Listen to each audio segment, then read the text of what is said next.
Imagine a place in America where escaped slaves didn't just run, they ruled. Where black freedom fighters and native warriors built towns, raised families, and when the U.S. militia came to drag them back into chains, they fought the most expensive Indian War in American history. This is the story of the Seminole Wars, the rebellion that terrified slaveholders, bankrupted the military, and created a multiracial resistance that America tried to erase from history.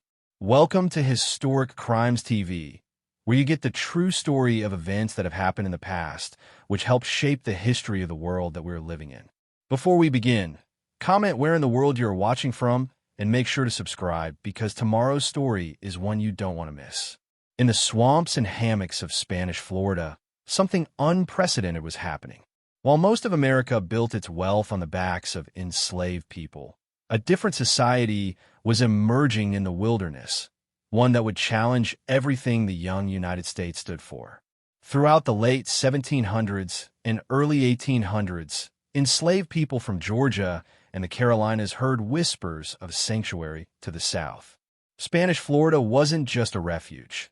It was a land where the Seminole people, themselves a diverse confederation of Creek refugees, remnants of older Florida tribes, and other displaced groups had developed a unique relationship with black runaways.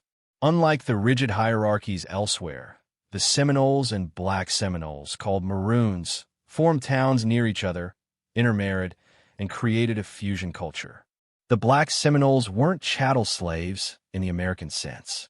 They lived in their own communities, farmed their own land, and paid tribute to Seminole chiefs, more like vassals than property. Many became influential advisors, interpreters, and warriors.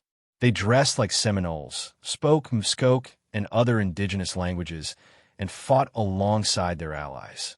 This alliance was built on mutual benefit and survival. The Seminoles gained skilled farmers, traders, and fierce warriors. The Black Seminoles gained protection, land, and most precious of all, freedom. By 1817, the border between Georgia and Spanish Florida had become a war zone. Plantations in Georgia were hemorrhaging enslaved people who fled south. Worse, the Seminoles and Black Seminoles conducted raids into Georgia, liberating more enslaved people and rustling cattle. American slaveholders were furious. The very existence of free black communities in Florida was a threat to the entire slave system. If enslaved people knew freedom was just across the border, how could the South maintain control? Andrew Jackson, then a major general, received vague orders to end the conflict. Jackson, a slaveholder who despised both Native Americans and the idea of black freedom, needed no further encouragement. He invaded Florida with overwhelming force, burning Seminole and Black Seminole towns, destroying crops, and killing anyone who resisted. The most infamous moment came at the Negro Fort on the Apalachicola River, a fortification manned primarily by black fighters. In 1816, American forces bombarded it until a lucky shot hit the powder magazine, causing a catastrophic explosion that killed over 270 people, mostly black men, women, and children. Jackson's rampage worked, sort of. Spain, unable to defend Florida, sold it to the United States in 1819. But the Seminoles and Black Seminoles hadn't been defeated. They'd simply retreated deeper into the swamps, waiting. The real cataclysm began in 1835. The U.S. government, now controlling Florida, demanded that all Seminoles relocate to Indian Territory, present-day Oklahoma, under the Indian Removal Act. For the Seminoles, this was unacceptable. For the Black Seminoles, it was a death sentence. Relocation meant falling into the hands of slave catchers or being enslaved by the Creek Nation in Oklahoma, which practiced slavery. The spark came when Osceola, a young Seminole leader who himself had black ancestry, refused to sign a removal treaty. According to legend, he stabbed his knife through the document, declaring, "This is the only treaty I will make with the whites." What followed was guerrilla warfare at its finest. The Seminoles and Black Seminoles knew the terrain, the Everglades, cypress swamps, and hammocks like no army ever could. They struck from the wilderness, then vanished like ghosts. On December 28, 1835, warriors ambushed Major Francis Dade's column of 110 soldiers. Only 3 survived. It was one of the worst military disasters in American history, and it announced that this would be no ordinary conflict. For 7 years, the U.S. Army threw everything at the Seminoles. Thousands of soldiers, millions of dollars, and the careers of multiple generals. They built forts, offered bribes, and hunted the resistors through miles of killing swamps. Soldiers died from bullets, but more died from disease, heat, and exhaustion. The Black Seminoles were particularly formidable fighters and strategists.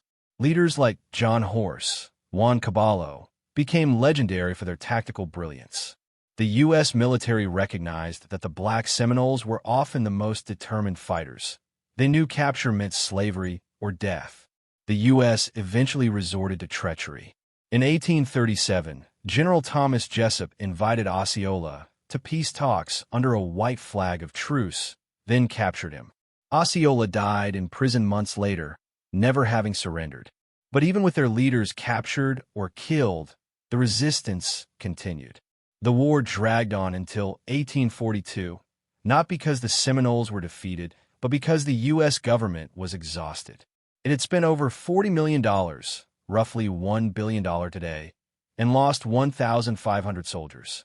It was the most expensive Indian War America ever fought. Most Seminoles were eventually forced to relocate, but a few hundred along with some Black Seminoles retreated into the deepest Everglades and never surrendered. Their descendants remain in Florida today, the only Native American tribe never to sign a peace treaty with the United States. Many Black Seminoles who were relocated faced immediate attempts at re-enslavement. Some fought their way to Mexico, establishing free communities there. Others joined the U.S. Army as scouts, ironically fighting other Native tribes on the frontier. The Seminole Wars revealed an uncomfortable truth that American history textbooks long ignored. Enslaved people didn't just wait for white abolitionists to free them. They fought, organized, and built alliances that terrified the establishment. The Seminole Black Alliance represented an alternative to America's racial hierarchy, a proof that Black and Native people could live as equals, intermarry, and fight together for freedom. This was so dangerous to the antebellum South that the story had to be suppressed, minimized, and forgotten. Today, the Black Seminoles are largely unknown, their towns erased, their victories forgotten. But in the swamps of Florida, they proved that freedom is worth any price and that the brave will fight for it against impossible odds. This wasn't just a war. It was a revolution that almost worked.